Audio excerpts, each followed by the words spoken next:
Whereas you have some brands that are just really oversupplied right now. We're talking north of 90 to 100 days supply on the ground on dealer lots, which is just, I'm sorry, but that's not healthy. That's far too many cars to have on the ground. And when you look at the turn rates or the velocity of sales, it's not keeping pace with new vehicle arrivals at dealerships. So that should be, in my mind, one of the main KPIs that we're all looking at, not only retailers, but also the manufacturers, to gauge the health of our business. Today, I'm excited to welcome back Andrew Wright, managing partner of Vinart Dealerships, a 5-store dealer group based in the Lehigh Valley of PA. We broke down the wild state of the current car market. We dove into certain things like the luxury buyer squeeze, whether leasing can be the lifeline that keeps the industry afloat, how OEM mandated dealership technology is creating problems for dealers, consumers, and even automakers themselves, plus much more. A big thank you to our sponsors for making today's episode possible: Impel, Phone Ninjas, and my very own CDG Recruiting. And now let's get into the show. Andy Wright back on the CDG podcast. Andy, welcome back. Thanks, Yost. Good to be here. As always, thanks for all the great work you're doing on behalf of the industry. And we're just really excited to follow you and read all the great content that you're putting out there. And certainly all the great podcasts you're doing are always great listens. And just thank you very much for all you're doing for us. My pleasure. This is going to be one of those, man. I can tell you that. First of all, I want to say for our listeners, this is going to be a great conversation. The funny thing is me and Andy were texting, and that's how this podcast came to be. It was a very short notice episode, but we were just texting about all these different things. And I think I told you, or maybe, I don't remember how we got it. I was like, listen, we got to, this is an episode. Yeah. So and we'll talk about today about vehicle pricing and affordability, supply, and just the complexity of some OEM incentive programs and how that's impacting dealerships across the country, digital retail tools and the market influence there, and the OEM mandated tools specifically, right? The tools and software that the OEMs are requiring dealers to use. And of course, we'll talk about third-party listing sites. You had a post go absolutely ballistic on LinkedIn, nearly 300 likes. I have it pulled up here, 93 comments, where you just spoke about your frustrations with some listing sites and what could potentially be done to improve the experience for dealers and consumers. So this should be a fun one. Agreed. No, I'm looking forward to it. Thanks again for having me on. I will say, you mentioned kind of the work we're doing. So we're super excited because we're going to be announcing new team members over the next 2 weeks, 2 new members of the team, and one of them is an associate editor role. So we're growing our editorial team, which is really exciting because all that it means is that we can bring more content, more news, more insights. There's more to the market. So look out for that. We're pumped about that. Car dealership guy, the legend continues to grow. So there you go. Yeah, one day at a time, brick by brick. That's it. So Andy, how's life? I mean, last time you were on was maybe like a half a year ago. I don't remember exactly, but it was a while ago. Yeah. So things have changed. Things have actually quieted down for me a little bit. I ended my term as Hyundai's National Dealer Council Chairman in December of last year. So a lot of the conversations you and I had, encounters, really revolved around topics that were germane to my time on Hyundai's National Dealer Council. And as chairman, certainly, the Amazon initiative, Amazon Autos, has sort of captured the attention of the industry and even people outside the industry for what that represents. But that's a big commitment to represent all 850 Hyundai dealers in the process that we go through in liaising, if you will, with our manufacturer partners. And, you know me, Yost, I'm a big advocate, big proponent of the franchise system. And, part of, a robust franchise system really is factory to dealer relationship that is a partnership. And that word gets thrown around quite a bit in the context of the manufacturer-dealer relationship. And, some manufacturers really do subscribe to that philosophy. I think they all do, to be honest with you. Let me rephrase that. They all subscribe to it. I just think at varying levels, and they all have different approaches to it. So, but regardless of that, I do think it's important that we continue to have dialogue, that we continue to talk, even in moments of disagreement, whether they be significant disagreements or whether they be, smaller, more minor disagreements. It's very important that we continue to talk. Our fortunes are tied to one another. So it's imperative that we collaborate as much as possible and we keep moving things forward for the industry. That's really why I'm such an advocate and proponent of the dealer council process, and why I was so proud to be part of that at Hyundai. And, I have involvement with several of the other brands, not at that level, but that I represent. And I believe in it very much. So it was an honor to serve my dealers. I was on the dealer council for 3 years, 1 year as chairman. But now that time has come to an end, and I'm getting a lot more of my own time back, which is nice. I'm sort of engrossing myself back into the day-to-day operations at my 5 stores, and that's been fun. I thought I did a pretty good job staying engaged while I was doing the dealer council thing. thing. But now that I'm off the dealer council, I'm really getting an opportunity to engage with my team, which is what I enjoy most. It's been great. So life is good. That's a great summary. Andy, just on a personal level, what can you tell us about that experience? Like, what was there a rub or something that sort of led you to wanting to kind of move on? Did it have to do with any specific initiative? Amazon that obviously comes to mind. Like, was there a strategic reason that you said this is not for me? No, it was a function of my term was up and it was time for me to move on. So I fulfilled my obligation and I was proud of that. And we certainly had our moments of disagreement, but we had a lot of really good positive moments and we were able to sort of move the ball forward, if you will, for both the brand and for the dealer body. And that's what it's all about. So I'm very proud of what we accomplished. I think there was still, and there is still a lot of work to be done. And I'm here to support my colleagues that took over for me in whatever way they need me to support them. So I'm not going anywhere. I'm very much still engaged and still very much a believer in the process. So it's a good thing. On a day-to-day, like operational level, how has it been different from you? Like, how are you re-involving yourself even more into the business now that you have more time? I have a great team. I have over 400 team members. I have 3 fantastic general managers that do a great job running day-to-day operations for me. And really, my role, I kind of occupy the vision portion, if you will. We're an EOS shop. I know you've had guests on before that are subscribers to the Entrepreneurial Operating System, which of course was made popular by Gino Wickman's book Traction. And if you look at the hierarchy of the job roles that are part of the EOS process,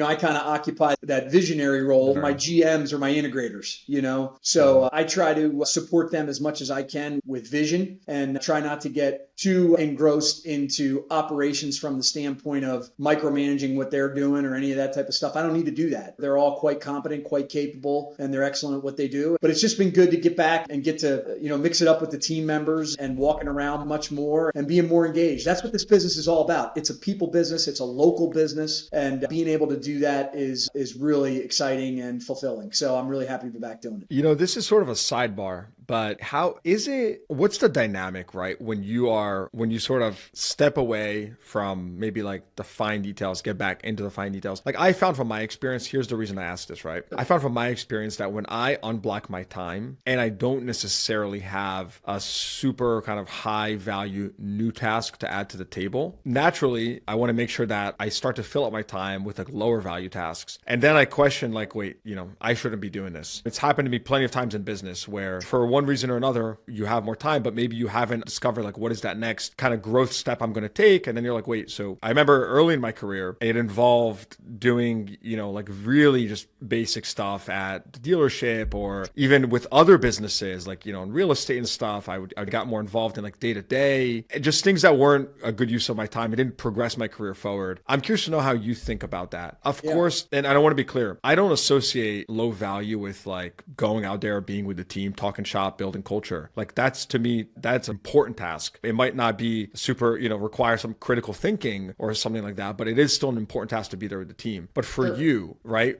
What has that been like on a just, real practical basis, getting back into the more of the day to day? Well, I think that certainly separates the really truly effective executives from those that are not quite as effective. And it all boils down to time and resource management, right? So we're all tasked with making good decisions with respect to how we spend our time. It's the one finite resource we really truly have, which is we only have 24 hours in the day. And obviously a good chunk of those we're sleeping and, doing other things. But when I look at my time at the office or time that I have earmarked to spend on my business, on business growth, and even personal growth as it relates to business, you really need to be judicious in how you pick and choose where you're going to spend time. So for me, it really revolves around, okay, I start my day. Obviously, I'm up at 5. I get up, I work out. I have my breakfast. I usually get in the office by 8:30. And then from there, I'm taking stock on the team, watching the dealership come alive as much as I can, when it affords me that ability, and then taking stock on where we're at. And then the day really gets started. I kind of subscribe to the Bezos theory of no meetings before, I think his is before 11 o'clock, if I'm not mistaken, 10 or 11 o'clock. I try to do that. I don't always succeed at that, but put me in that camp. Yeah, so I try to subscribe to that, but it's not always easy to do. But And then throughout the week, with 5 stores all on the EOS system, we have our level 10 meetings throughout the week. So I try to get to every level 10 meeting, which are great opportunities for me to engage with frontline leadership. We look at our scorecards, we look at our rocks, we're tracking our progress. We're focused on where we need to apply resources in the form of different to-dos that need to get done that are going to inform our ability to move the needle on our rocks that ultimately translate into success on our scorecard. So that's been a really big part of what I incorporated probably almost 3 years ago now. That really helped to formalize the process by which I operate my businesses. And it was something for my team to rally around. And it's really something that applies organization and structure that is repeatable. So if I do go out and I buy a new store or I need to integrate a new team or do whatever, the EOS, the Vinart entrepreneurial operating system, if you will, is easy to plug and play, and that's a big thing. So that's really helped me stay focused. So when it comes to, how do I spend my time? A lot of my time will revolve around, the things that come out of our EOS meetings. That's been a big driver for focus. And I think that's really important because absent that, Yost, it's easy to kind of go off on tangents and get a little bit lost, if that makes sense. Yeah, it does because you're not focused. I think you're interesting because you see sort of both worlds in this business. You are a luxury dealer. You're also a mainstream dealer. Yeah. I'm curious, what differences are you seeing right now between these two markets? Well, I will say that I think the luxury markets are definitely on a percentage basis, at least in my world, experiencing a little bit more of a slowdown than the non-luxury markets. But I have to tell you that I think, it's all relative because of numbers. The numbers are smaller in the luxury market. So, the bigger decrease in unit volume, the higher the percentage, it's just statistical analysis. But really, both luxury and non-luxury are experiencing the same challenges right now, which in my mind really stem from cars have become too expensive. Incentives are not robust enough to really bring the people that are sitting on the sidelines back into the marketplace to consider a new car. And the manufacturers, for the most part, with the exception of really 2 brands at this point, maybe 3, have not taken their foot off the accelerator with respect to production. So we're now in an oversupplied, overpriced market. Wait, Andy, when you say oversupplied, let's exclude Toyota from that conversation for a second. Do you think that it's across the board? I mean, we still have, less inventory than we had in 2019. And so some would say, well, it's a lot better than there, but why? But by what measure are you stating that we're oversupplied? Well, I always tried to manage my business off a 45 to 60 day supply of cars on the ground with another 30 to 45 days in the pipeline, right? So, it's funny, you mentioned earlier in the conversation here that you and I were texting. One of the things that got me going with you was the post that you actually made, I think it was a week or 2 ago, about the day supply numbers that each of the manufacturers are experiencing, right? And yeah, you're right. I mean, Toyota still has a low day supply. I would argue, Honda has a very realistic, manageable day supply, especially relative to their turn rates. So some of these brands are doing, I think, a really good job at striking the right balance between having adequate supply to meet the demand while also making sure that turn is being properly managed, Yost, so that they can also properly manage incentive budgets and incentives, expenditures and strategies. Whereas you have some brands that are just really oversupplied right now.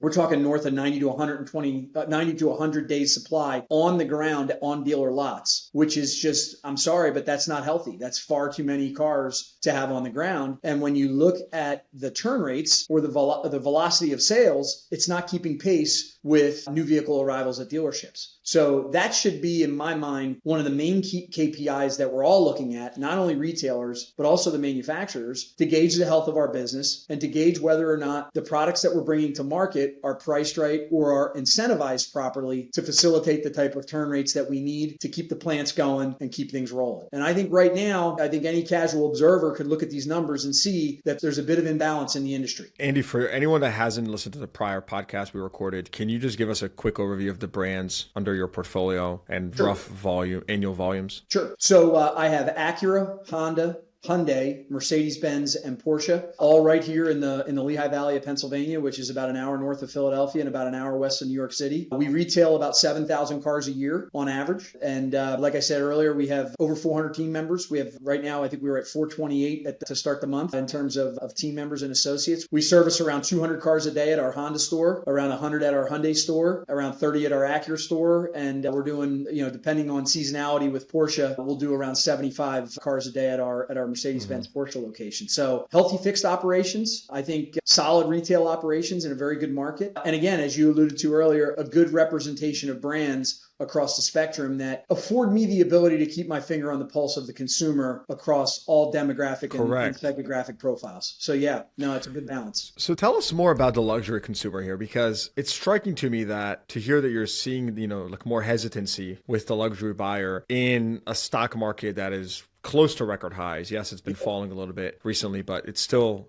just historical highs by every measure. What do you think what's driving that? Well, I think even for consumers at the top end of the market, Yos, at some point they kind of tap out and say enough is enough. I'll give you a prime example. In 2018, when I bought my Mercedes store, the average S-Class with a V8 engine, so at that time I think it was an S5 or a 560, I forget, was right around $100,000. And that car would lease for $1,800 a month, give or take, somewhere in there. That same car today is bumping up against $145,000 and is leasing for close to $3,000 a month. So why is that? It's a direct result of prices have gone up by 40% on that vehicle, okay? And obviously the large vehicle segment is very challenged. It's not necessarily a growing segment. Quite the contrary, it's a shrinking segment. You look at the players that were in the market back in 2018 versus the players that are in the market now, and it's really been winnowed down to really two primary players in the S-Class, which is far and away the leader, and then to a lesser extent the 7 Series BMW and maybe Audi A8, right? But you used to have Jaguar XJ, you used to have a couple other players that were in this.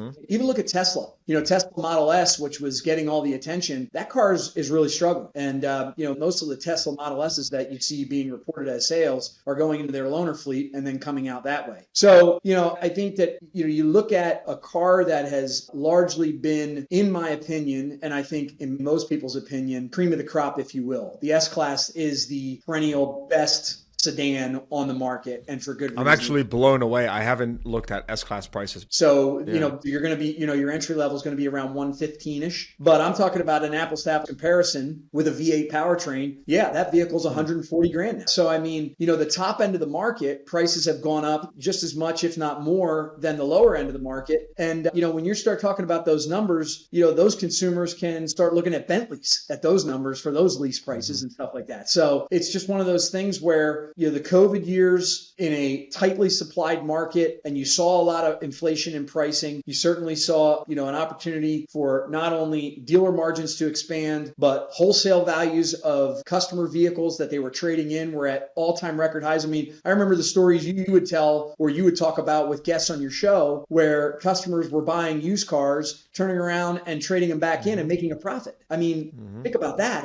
We'll never see that again. At least I don't think we will. And, clearly the bloom has come off the rose, because again, supply has increased so much. And now we're in a situation where the consumers are tapped out, even those at the top end of the market. They're just saying, $3,000 a month for a lease on an S-Class Mercedes is just not in the cards for me. It was palatable at $1,800, maybe $2,000, but at $3,000 a month, that's not going to work. So, it's definitely impacted, sales volumes. So, and it's evident in the numbers. This episode is brought to you by Phone Ninjas. Dealers, are your store's phones costing you money or making you money? Phone Ninjas works to double and even triple appointment set and show rates the right way. With their best-in-class active coaching, situational scripts, and one-on-one coaching sessions, Phone Ninjas will set up your team for customer-facing success. Stop losing opportunities to the competition and deploy the ninjas. Visit phoneninjas.com and elevate your game today. That's phoneninjas.com, or click the link in the show notes below. Andy, you mentioned to me that the oversupply is also hurting affordability. Can you explain that? I wouldn't necessarily say oversupply is hurting affordability. What oversupply is doing, it's really exacerbating the problems that dealers are experiencing, because we have too many cars. Prices have gone up by,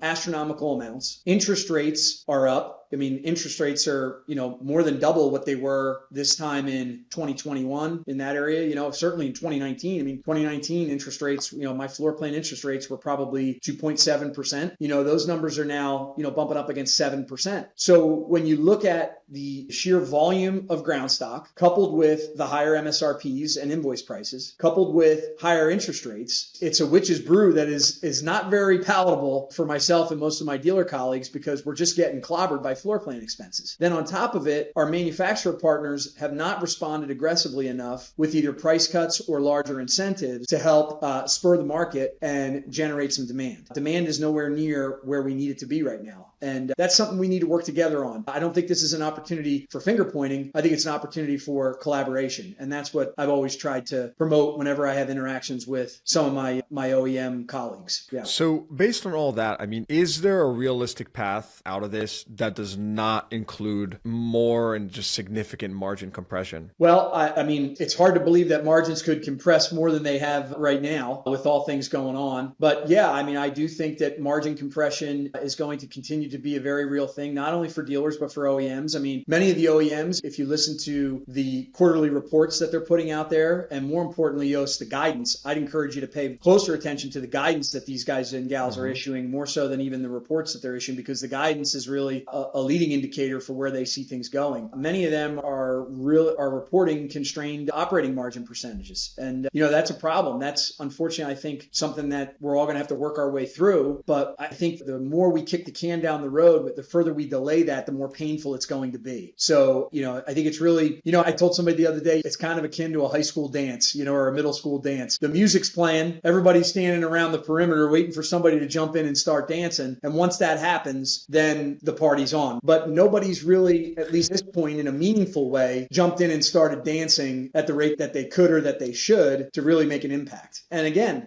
this is not just conjecture. Look at the numbers. It's evident in the numbers. It's evident in the inventory numbers. It's evident in the fact that our seasonally adjusted selling rates are not increasing at the levels we need them to be. And there's a lot of consumers still sitting on the sidelines. And some people are looking at used cars, but used cars now are a lot more expensive than they were for a lot of reasons that are, tied back to the COVID days and the supply constraints and things like that. So and that's unlikely to change until 2026. There's not a lot of viable options for consumers. That's a big problem. So what is the solution right now in the near term? I mean, you mentioned, that first person at the dance. Are we just talking about more aggressive incentives? Do we have to dial down the production numbers? Right? What's the way out of this? In the absence of higher incentives, I think the decision needs to be made to cut production. But, these OEMs, and I get it. I mean, at the end of the day, they are production companies. That's what they do. They're manufacturing companies, right? So they want to keep their plants going. That's how they make their money. They make their money when they build the cars and they sell them to the dealers, and the dealers sell them to the customers. But if the dealer lots are full and they have nowhere else to go with all this inventory, it just backs up the supply chain, right? So we need to do what it takes, velocity at retail. And if that needs to be a combination of higher incentives and, reduced production, then so be it. But the latter is not very popular with our OEM friends. And I understand that and I get that. But in the absence of doing that, then they got to step up and give us more incentives. And I know, from talking to me previously, I'm a huge believer that leasing is a great way to get out of this problem. And I think that if you look at lease portfolios of companies like Honda, like Toyota, like Mercedes-Benz, that have historically had very robust and sizable lease portfolios, they're nowhere near where they used to be. So we got to get back to those days. And I think if we could, that not only helps solve the current problem with oversupply, but it also helps to solve the problem in due course with not having enough pre-owned inventory for our certified pre-owned programs. And it's a mechanism for bringing first-time buyers into these brands that will then patronize our service department. So it's there's a lot of bites of the apple, as my friend Brian Benstock likes to say. But right now, we're not giving consumers enough opportunity to take a bite from the apple. And we need to fix that problem. And we need to do it together. We need to work on it together. What's your take on leasing programs in general? Because we know that, from the pandemic years, leasing as a percentage of overall sales was down significantly, over 50%. Manufacturers simply were not incentivized to lease. They were most outright purchases. Leasing has risen significantly, over the last couple of years. Programs have become more aggressive. When you say that the portfolios are not there, are you referring to from the last couple of years, or are you referring to present programs today, new leases that are being issued? Sure. So what I'm referring to is, I'll give you a real world example. So at my Hyundai store, first quarter last year, Hyundai had a pull ahead program. And in the first 2 months of the pull ahead program, which for those that don't know, a pull-ahead program is when the manufacturer will give us an incentive for current lessees to pull them out of their lease early and put them into a new pull-ahead program, right? So in the first 2 months of 2024, my Hyundai store had, I think the number was 108 or 109, it was just shy of 110 opportunities for customers in our lease portfolio that were eligible for the pull-ahead program. We were successful in converting just shy of 50 of them to new leases. So we took almost 50% of those customers customers out of their current lease, put them into a new one, and, took their vehicle they were coming out of and put it on our used car lot as a certified pre-owned vehicle. That was last year. Hyundai didn't give us a pull-ahead program for the first 2 months of this year. They just gave it to us for the month of March. And I looked at the numbers, and I had I think it was 36 customers that were eligible. I think it was 34 or 36 customers. So it was a much smaller number than I had the same time last year. And therefore, it represents a much smaller opportunity to pull people out of those cars and put them into a new Hyundai lease, right? Why is that? Because we're now in the full throes of customers coming out of vehicles that they bought or leased back during COVID. Leasing was really not popular this time, in 2021 or 2022, if you're looking at a 36-month lease or a 48-month lease max, and it's manifesting itself in the numbers. And Hyundai is not the only brand that is experiencing this. This is a serious issue across the entire industry, but it's particularly problematic for brands that were predisposed to have much higher volume lease portfolios. Yeah, it goes back to the leasing issue. And like you said, this is, and we're getting closer to the tail end of it, or, at least a trough, but we're still not there. It's projected to go till the end of 2025, right? Which makes sense if you go 3 years back. Right. But again, when you have those numbers previously, which were helping to drive the seasonally adjusted selling rates that we were experiencing previously, but you don't have that, then we're left to our own devices to try to find retail buyers to fill that void that is being left. And that's a struggle right now. That's a big time struggle right now. Have you changed anything about your outreach, your marketing? I want to talk also about just incentive programs and your thoughts on that. You just mentioned one, but what are you doing right now to create awareness to, dominate your market even further? Like anything specific that's different? Yeah. So we push leasing in any price point marketing we do, Yost, we push leasing. Unfortunately, there's a large subset of our population that has a very, very negative perception of leasing. They think it's tantamount to renting a car and doing all that type of stuff. And, there might be some truth to that, but the reality of it, I hear it all the time. I produced a video that I posted on my Hyundai website earlier last month where I was talking about, common objections I hear about leasing. And, the one that I hear is that, well, I don't own the car. Well, that, there's an element of truth to that, right? But if you come in and you buy a car from me and you finance it for 72 months, 3 years into that loan, you still don't own the car anyway. So I never understood the I don't own the car objection to leasing, because then they want the low payment, but they finance the car for 72 months. They pay all this interest, when in reality, if they would lease it for 3 years, at the end of 3 years, they then get to make a decision about what they want to do, So you think consumer education, I mean, I personally, I love leasing. It just, obviously I'm in my position, I'm fortunate I can afford to buy my car and all that, but leasing, I just personally prefer it. I couldn't agree with you more. It's, I don't really personally, again, maybe it's a generational thing. I don't care about owning, and I'm talking about like a daily, or I'm not talking about like, a special piece or something like that. It's funny. I had a conversation with my dad the other day, and we're talking about just like, houses, real estate. They said in Florida, they said the governor said something along the lines like, we're going to remove he's talking about taking away like property tax. And so I was talking to my dad. I said, we don't own anything. I mean, you think you own your house? Stop paying property tax on your house. You're paying rent forever. You're paying rent to the government. You don't actually own it. There's a lot of truth to that. There's a lot of truth, but we don't own anything. Here's why I also think it's a very powerful opportunity, Yost, because if you look at, if I look at my website analytics, or I look at the analytics on the third-party endemic platforms that I advertise my cars on, cars under 15 grand are basically the new cars under 10 grand, right? And the amount of demand that's out there for affordable transportation is off the charts, right? For obvious reasons. Well, right now with like at my Hyundai brand, for example, I probably have 5 or 6 models that a consumer can drive home today for under 15 grand in aggregate lease payments. And the beauty of it is all they really need to do is put gas in it, because it comes with a bumper to bumper warranty. It comes with 3 years of prepaid maintenance included. It comes with roadside assistance, and it comes with 3 years of free connected car services through Blue Link, right? They basically, all they have to do is put gas in it, right? But if you look at what, let's just say 12.5 as a round number is, if you look at what $12,500 buys you right now in the used car market, it's give or take a 6 to 8 year old Hyundai Sonata sedan that is going to be bought as is, where, in our case, we put every car through our shop, and, we have full reconditioning reports of everything we do to the car and everything like that. Not everybody does that. We do that. But the reality of it is, even with that happening, the consumer is still assuming a big time risk with a car of that age. Right. You know what I mean? And it doesn't matter what brand vehicle it is. Yeah. The lease is your lowest entry point. I mean, it's your lowest entry point to, a new reliable car.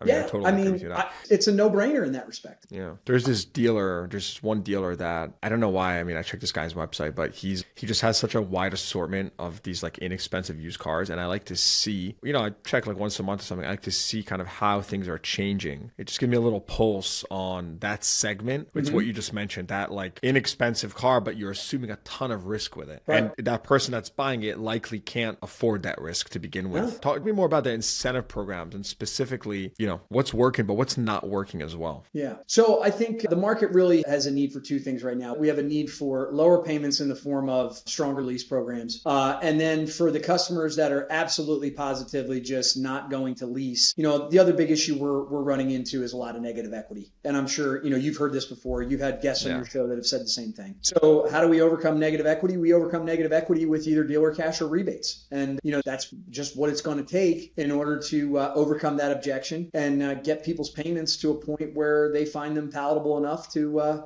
pull the trigger, trade in their current vehicle, and get into a new one. So it's really not rocket science, Yos. It just boils down to resources and where our manufacturer friends want to give dealers the resources to be competitive and to be compelling enough to stir the demand necessary to increase velocity. And that's what it's all about. So some are doing that, some are doing it better than others, and some are still really reluctant to join the party and start dancing. Do you feel like the complicated incentive programs are hurting dealers when it comes to advertising, pricing? I do. I most certainly do. I think that the amount of complexity that is presented not only by the programs in general, but when they have sort of all of these conditional incentives, some dealers will resort to stacking so that they can advertise a price that, barely anybody qualifies for. That's not doing anybody any good, but that's the reality of the situation. So we just need to I think we need to get to a point where we're doing a better job at educating the public about what's going on right now. And, I'm a big believer in leasing and why leasing is the best mechanism to get most people out of the situation that they're in currently, especially if they have an abundance of negative equity or they're in a situation where economically they need an affordable payment with low risk. Mm-hmm. I mean, you'd be hard pressed to find better transportation than what you can get at Hyundai right now for $350 a month with basically no risk other than putting gas in it. This episode is brought to you by Impel AI. Is retaining customers a top priority for your dealership? Bringing them back to your service drive takes more than good service in the bays. It demands proactive, personalized, and consistent outreach that's impossible to scale manually, but there is another way. Impel AI reaches customers on their preferred channels at the right time with timely outreach for service milestones, inspection dates, recall alerts, tailored incentives, and more. It feels more like a concierge service than marketing. Schedule appointments in email or text without lifting a finger and free your team up to do what they do best. Provide white glove service and build customer relationships that foster loyalty. Future-proof your service drive. Visit impel.ai/service drive today or click the link in the show notes below. I want to touch on a point you just made because it's going to lead very well into the topic of third-party listing sites, which you just mentioned. Some dealers are stacking incentives in their advertisements, right? 1, 2, 3, 4, you're going to qualify for all these, but it's a very small percentage of the actual addressable market can actually qualify for this car at this price. It's not realistic. But what it does is it hurts peers in neighboring markets that are maybe not advertising as aggressively. So you've been very vocal about dealer behavior on third-party listing sites. We've spoken about this several times. You had I mentioned it earlier, a very viral post on LinkedIn a couple weeks back. Yeah. Got almost 300 likes, 93 comments. And you basically just said, hey, there's just deceptive pricing happening in the market. Certain third-party listing sites have come out, have made official statements. Some haven't said anything. Some have described, how they're combating it. I mean, it's kind of all over the place. Yeah. You've spoken to a lot of people about this though. And I want to know from you, right, from the horse's mouth right now, give us a lay of the land, right? What do you believe is the real status quo in the market? Do you believe that deceptive pricing on these third-party listing sites will be addressed? Can it be addressed? Can the current companies truly address it at the root? Just give us a full kind of rundown of what's happening. Sure. So first and foremost, can it be addressed? Absolutely. I'm 100% confident of that. Can it be addressed by the current, incumbent third-party listing sites? Absolutely it can. They are certainly they certainly have it within their power to address it effectively. And also one more thing there, I don't want to take the dealers off the hook either. Yeah. When I say can it be addressed, I want to also include in that just the way the dealer body is incentivized with listing sites that are pretty much just price competition. Yeah. Just take that into consideration as well, but go ahead. Sure. It's probably best to give you a backstory on how we got here. So what prompted my post was one of the big third-party endemic sites came into my office and hit me with a price increase. Okay, that's fine. I get it, but I wasn't happy about it. But I challenged the rep on, what is being done by you guys to address my well-founded, well-documented concerns about deceptive pricing on your platform. And by deceptive pricing, I mean a price shows up on a third-party listing site for a car in a dealer's inventory that is $30,000. That same car on their website is priced at $30,000, but it has a little asterisk or an eye with a bubble that you click on, and it basically says the price is $30,000 unless you don't have a trade, then it's $31,500. And if you decide not to finance with us, it goes to $33,000. So in essence, what they're doing is they're saying, yeah, you can buy this car for $30,000 as long as you have a trade and you finance with us. Okay. So then on a third party listing site, the car shows up for $30,000 on their website for $30,000. The consumer sees it. It gets a good or great deal rating on these third party listing sites. And the consumer then goes to that dealership, tries to buy that car only to find out that they really can't buy it for 30 grand unless they have a trade and they're financing with that dealership, right? Well, I have a problem with that on multiple fronts. And here's the bottom line. The bottom line is that's deceptive pricing, in my opinion. Okay. It's also bad behavior that is being rewarded by these third-party listing sites. When they got in the business of deal rating, Yossi, then, it was like adding fuel to a fire. All it did was reward this type of behavior because price is the dominant factor that contributes to how they handle deal ratings. They all want to say that we also take into account ratings and reviews and all this other stuff. With all due respect, it's baloney. It's all about the price. Okay. On top of it, okay, that's deceptive with the consumer. But on top of it, then many of these third-party listing companies, Yossi, also are in the software business where they sell software to dealers that dealers use to appraise, value, market, and merchandise their cars with information that is scrubbed or scraped from these third-party listing sites. So when I take a car in on trade and I go to assess the marketplace to determine what I believe I can sell that car for, the representative data sets that are presented to me as substantiation for where I should price that car are inclusive of pricing that is deceptive, that is not accurate. So nobody's winning. Garbage here, in, really. Garbage out. Yeah, it's silly. And so, I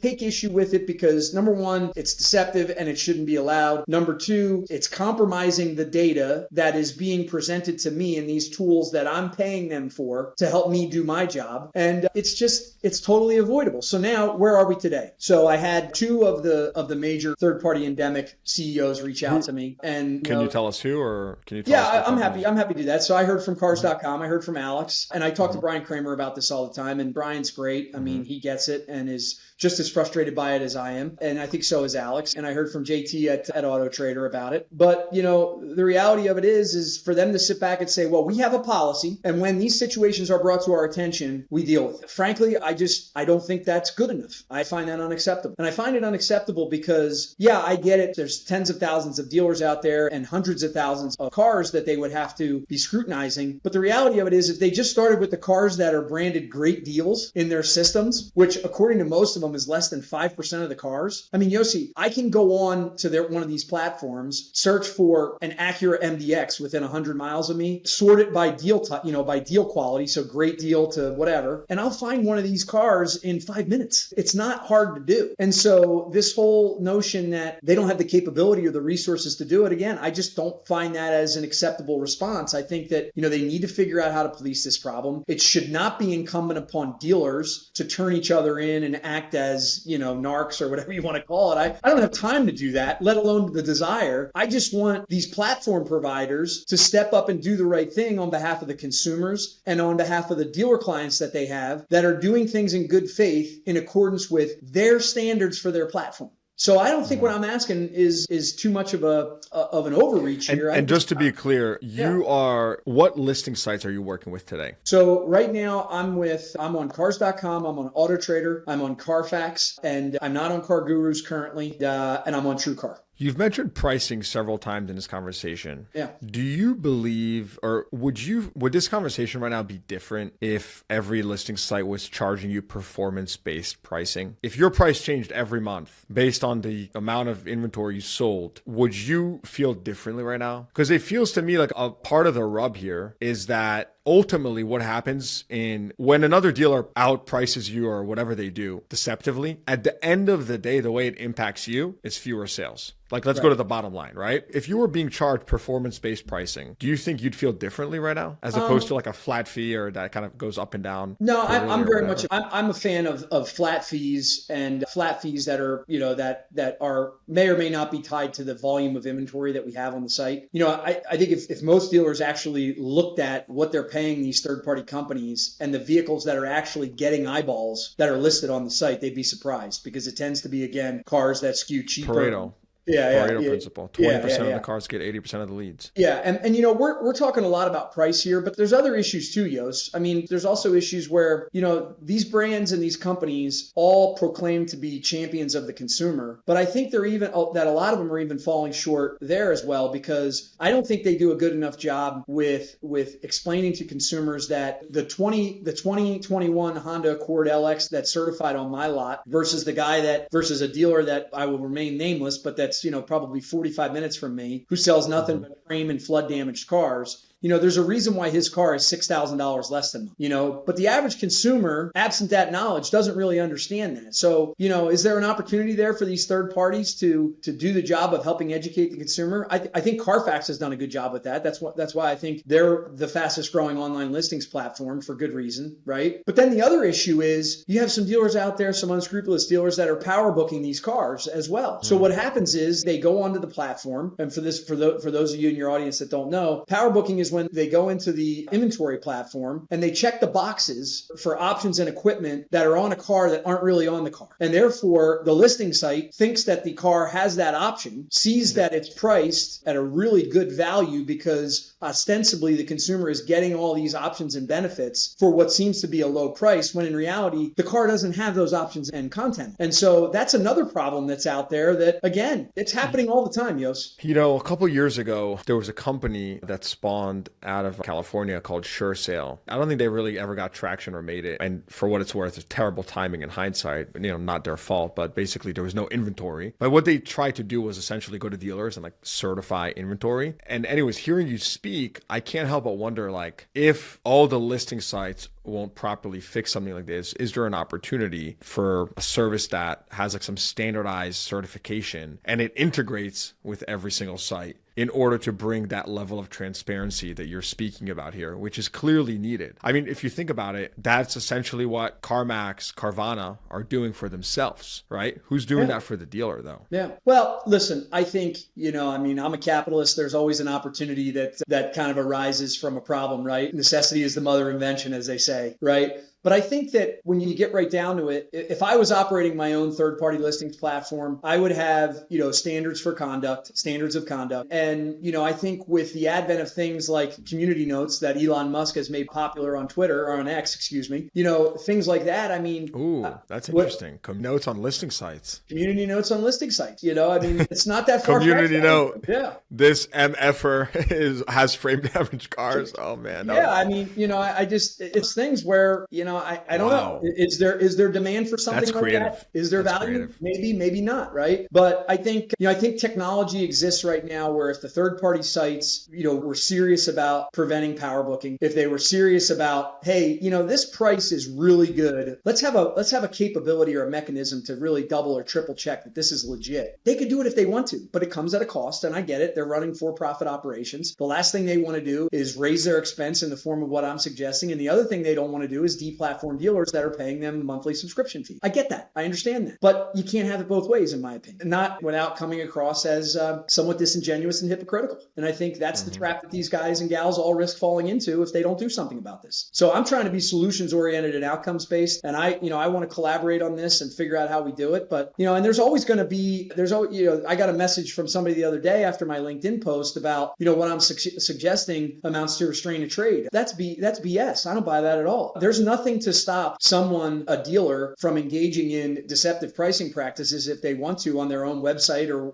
they can transact wherever they want. It's just, these third-party platforms, you sign up with an understanding, at least I do, that I'm going to subscribe to certain rules and codes of conduct and things like that. And that's part of being on these platforms. So if it's going to be, all bets are off, there are no rules, then fine. But tell the consumer that's shopping the website that's the case. It's kind of like buyer beware. We're not policing any of this. We're not scrutinizing any content. We're not fact checking any of this type of stuff. Yeah. You know what I mean? So you're on your own. Well, you're definitely bringing the issue to the spotlight, and I'm sure many people appreciate that. And so I would say two things. One, we're going to want to stay close on this, and I want you to keep us posted on any other conversations you have. Two, what would you do right now? Like, what's next step? Is it every listing site independently has to start reprimanding these dealers? I mean, what realistically happens? Or you're not sure? I mean, where do you stand on this? This episode is brought to you by CDG Recruiting. The Car Dealership Guy platform has direct access to thousands of skilled professionals in the dealership and automotive industries. And so, building on top of our free industry job board, we've launched CDG Recruiting, a hands-on white glove automotive recruiting service. Whether you're looking to fill roles in dealership management, the C-suite, F&I, fixed ops, auto tech, or SaaS, we take the hassle out of hiring by doing the heavy lifting for you. It's easy. Start by submitting a confidential talent request on our website. Next, we connect you with a dedicated talent expert who will thoroughly understand your unique needs. And finally, we present you with top-notch candidates who are ready to drive your business forward. And here's the best part. We vet and screen every candidate for you so you don't have to. And with our placement guarantee, hiring through CDG Recruiting is 100% worry-free. Collectively, our team has decades of experience and has successfully placed over 1,000 roles in the automotive industry, so you know you're in good hands. If you're ready to find your next rockstar employee, try CDG Recruiting today by visiting cdgrecruiting.com or clicking the link in the show notes below. Again, that's cdgrecruiting.com. I've challenged them all, at least those that have communicated with me. And thus far, like I said, I've heard from Auto Trader and Cars senior leadership about it. I've heard from, I'll just call it like mid-level leadership at Car Gurus, believe it or not. I haven't heard from Carfax. I haven't heard from TrueCar. I haven't heard from any of the other ones, really, which has been disappointing, but it is what it is. I've challenged them all with being proactive here. And, the response that I've gotten is, oh, gosh, it's a heavy lift. We don't have the resources, yada, yada, yada. But I think where there's a will, there's a way. And I think a lot of them are hanging their hat on the fact that AI tools are being developed that are going to be able to crawl these websites and do comparative analyses to see if a car is priced differently on this dealer's website versus on this platform. But again, I don't think this is going to be too heavy of a lift if they simply started by just scrutinize the cars that are rated as great deals on their websites, which is less than 5% of the inventory. They might be surprised at what they find. And I think that's a good, fair starting point. Let's stay on the topic of just dealership technology for a second. I would say the other topic that we discussed briefly here is just technology and what OEMs are mandating dealers to use and what consumers want to use versus what they're being offered to use, whether it be digital retailing or whatnot. What's the rub in today's market with OEM mandated technology? Well, I think, unfortunately, our OEM colleagues have taken it upon themselves to really insert themselves into the retail process. And I would even go so far as to say that some have resorted to micromanaging the process. And the reason that they're doing that is really twofold. I think, number one, they'd like some insight into what is happening at retail. And number two, I think they think that some of my fellow dealer colleagues are not up to the task when it comes to modernizing sales processes and doing stuff like that. I think that they would all be well advised to stick to building the cars and designing the cars and developing the cars and let us retail the cars, that's a very simplistic overview. Right. But I do understand their desire for wanting to have insight into retail. And that's why I think we can accomplish that through more robust data sharing and data standardization agreements. You and I talked about this several months ago. I was previously involved with the STAR organization, which is the Standards for Technology and Automotive Retail, which is a small nonprofit outfit that NADA has been aligned with and a couple other organizations. A lot of the DMS companies, a lot of the OEMs are members, and they're working towards creating a standardized data language, if you will, that will hopefully govern our industry one day, much like industries like healthcare and insurance and even financial services they have similar arrangements and protocols in place. Retail automotive should have that, because when the OEM is speaking one language, dealers are speaking another language, third-party technology companies are speaking their own language, and we now are in a world where everything is connected. It's creating a lot of challenge, right? So the closer we can get to having a standardized data language and coupling that with a data sharing agreement with the understanding that there are certain data elements or data components that are germane to the relationship, the mutual relationship that we both have, both being OEMs and dealers, with our mutual customer, right? There are going to be some opportunities there for data sharing so that they have insight into what's going on at retail, and they can see, how the consumer is interacting with us and what's going on. But they can do that through data and through KPIs. They don't need to do it through mandating we use this software or this platform and so on and so forth. And again, I brought up digital retail with you in the pre-show notes because back during COVID, digital retail was all the rage because for obvious reasons with everything that was going on with COVID. But the reality of it is that now that COVID is over, the overwhelming majority of retailers, of dealers, are selling less than 0.5% of cars in a full digital retail environment. I don't know anybody in any of my 20 groups that is doing it in any numbers of significance. The only ones that I know that are doing what I'll call full-scale digital retail with any type of scale are the CarMaxes and Carvanas, and to a slightly lesser extent, some of the publicly traded companies that have devoted tremendous resources to these platforms. And I don't think any of them are really making any money or really executing truly viable processes there. And if you look at the average profile of the consumers that are engaging in these platforms, they tend to skew subprime, right? And a lot of them are forthright about the fact that they're doing it because they just don't want to go into the dealership and deal with the hassle and the embarrassment that comes with getting a finance approval, And I think there's ways for our industry to overcome that rather than to just say we're going to push everybody to digital retail. That's a whole nother topic for another conversation on another day. But, we have this added layer of expense and complexity, and it's not delivering on a better consumer experience. Why is that? Is it because the platforms are inferior? No, it's because the consumer still overwhelmingly wants to come into the store, see it, feel it, touch it, smell it before they buy it. And that's the reality, Yos. But one question there, right? A couple things. So first of all, in digital retailing, from my perspective, a big chunk of the value is unlocked via the financing, right? Which is also one of the toughest parts to properly integrate across the spectrum. Sure, you can integrate it for an 800 credit score. Yeah, that's easy. But can you do it for a 650 and below? And that's when it gets difficult. So what you just mentioned, you're solving a big challenge for that subprime consumer. The second question, though, is, are you measuring, I understand you're measuring kind of complete sales online, and you're saying that because they're not resulting in these complete sales, it's a waste. But is it resulting in partial sales? Are you getting people down the funnel to a point where they would have otherwise maybe not made it to the dealership? Are you tracking like partial progress with the tools? Or I guess in other words, how are you defining waste? Just trying to understand. You seem very passionate about that. So why are you so convicted that these mandated tools, whatever they may be, in this case, we're talking about digital retail, are just resulting in waste? Because they've really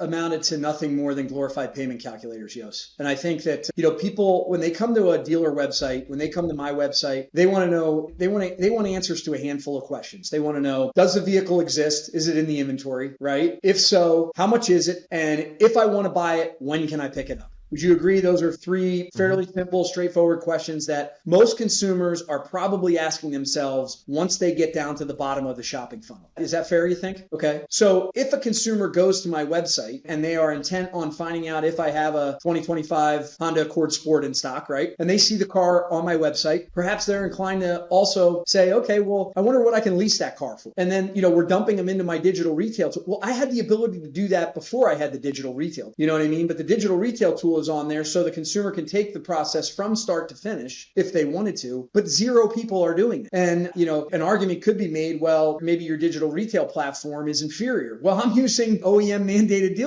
digital retail platforms. This is my point. So, when we have these mandated programs that are administered by companies like Shift Digital and Auto Data Solutions, all we're doing is we're inserting a middleman, which is adding cost. And I would also submit that middleman is doing nothing more than stifling innovation at these companies that are providing these services. They are really perpetuating a cycle of inadequate customer service and support when it comes to challenges that dealers have, because Once they get the business and they know that they're part of this OEM, it's like an annuity for these guys and gals. You know what I'm saying? It just keeps going. So we have these programs that have chosen winners, if you will, who people, brands that, companies that have a seat at the table. And once they get a seat at the table, what incentive do they have to innovate? I've yet to see one that effectively has done that. And so that's why I go back to my argument that instead of picking winners and losers in the company space, I think OEMs should be working with their dealer councils and their dealers to establish standards for their brand regarding how they want to transact with consumers, publish those standards so that anybody that wants to have a seat at the table can have a seat at the table as long as they can adhere to those standards and share the information that needs to be shared. Like you're saying, like open source it and let the market compete and see what happens. And, and say in best case, you've now out innovated all your competition and you're offering a superior experience to the consumer. And then everybody wins. You're creating more value. The dealer wins, the consumer wins, the OEM wins. Exactly. So, we've in essence taken free market principles and thrown them out the window. And when you take free market out of the equation, it's kind of like the government. If there was no competition and the government was responsible for everything, what ends up happening? Mediocrity at best, low service levels, and lots of frustration. And so I just think it's time. I don't wish or intend for this topic to become adversarial or confrontational. Quite the contrary. I'd like to see us collaborate at a higher level with a mutual understanding for what our goals are. The OEMs have a goal, dealers have a goal, and let's work together to achieve our goals and do right by our consumers. And then let the market decide. That's all I'm suggesting. Well freaking stated. So I have a couple questions for you before we wrap up. We'll do some quick lightning round predictions. Lightning round. Here we go. All right. This time next year. All right. More or less leases? More. Open source software from at least one OEM. Yes or no? I believe that will happen. Wow. Yes. Okay. Third-party listing sites. Has at least one solved the pricing issue this time next year? I'd love to say yes, but I'm not optimistic. I just, I would be pleasantly surprised if they did, but I'm not optimistic. I'm putting it as a no. Okay. OEM incentives. Better or worse for the dealer and the consumer this time next year? Boy, I hope they're better.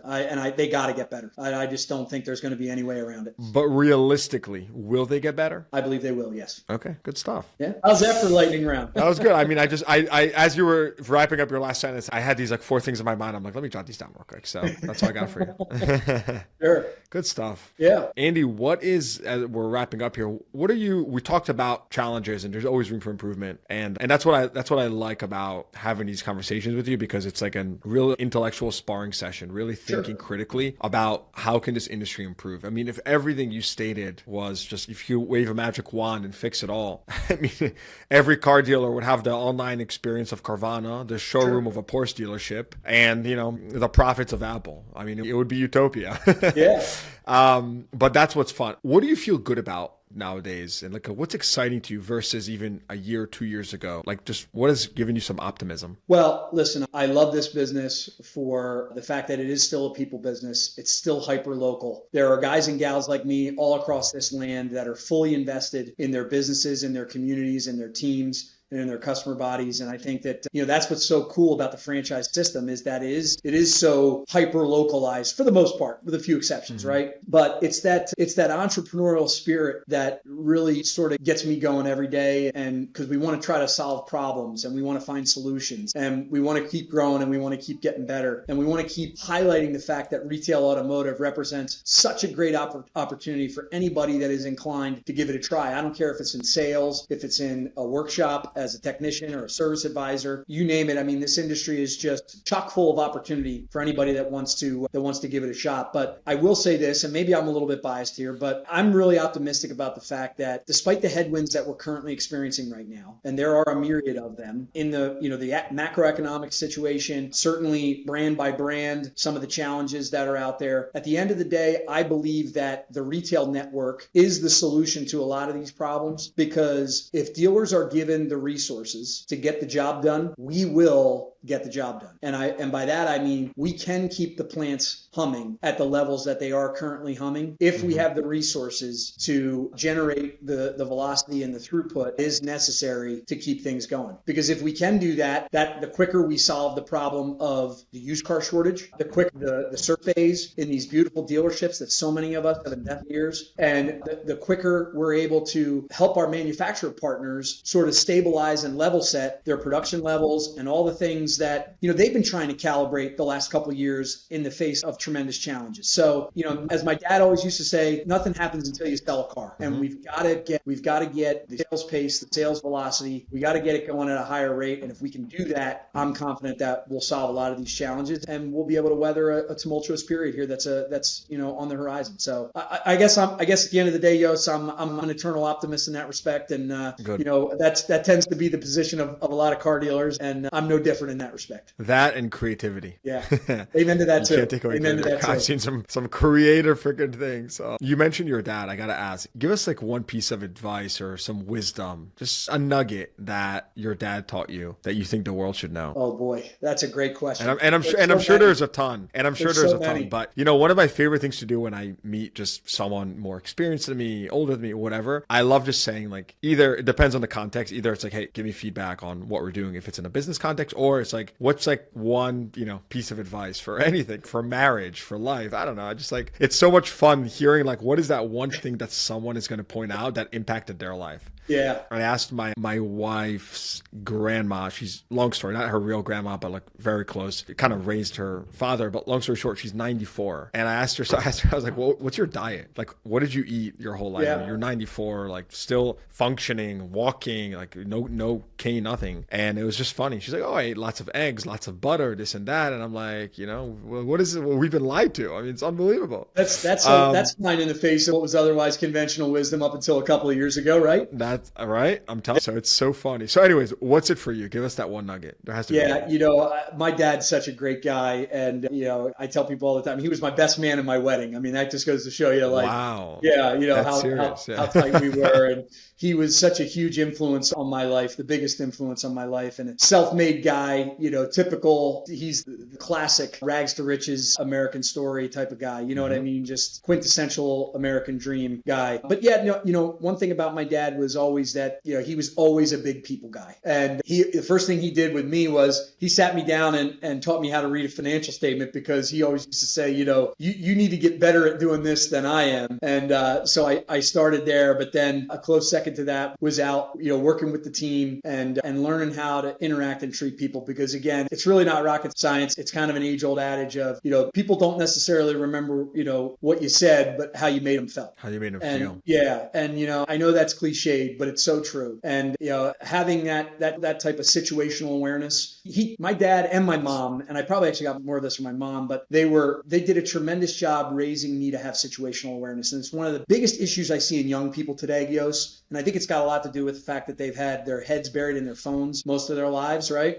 So many of them lack situational awareness. And that's such a powerful thing if you can learn that skill, because it can be learned. And if you can learn that skill to have the situational awareness necessary to read a room and know what's necessary to motivate a colleague or pick them up and help them out. The same thing goes for a customer. You can do great things. So I'd say in a nutshell, partner, he really taught me the benefits of being situationally aware. And that's just one of many things. So I love him to death. Oh man, that's powerful. I mean, if I could even tell, if there's one dealer out there that has, son, daughter, and who's not in the business. I mean, as someone that grew up in the business as a young guy, just entering my teens, in hindsight, it was the best thing ever. I mean, there's just no other school like it for a young kid to get into the business, like go help that customer. Right? Like what? Like how am I going to figure it out? The service manager took another job. Like you got to help. Just that problem solving, different types of situations with it's so freaking powerful. I just can't recommend it enough. And what you just overstated situational awareness. I call it like emotional intelligence. You learn these things, right? Yeah, very similar. So no doubt. I've spoken about this before, but when I bought my first car at auction and